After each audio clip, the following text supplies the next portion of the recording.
what you're seeing here is he's cutting out panels. He's drawn up templates so that he can replace sheet metal. Just doing kind of a rough cut.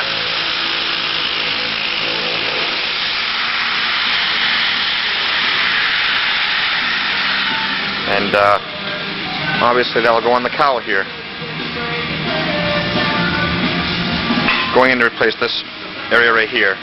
He's cut it up to the brand new steel, or the really high quality steel right here. He's going to fix it to that. And this side is done, as we've shown you a million times at this point.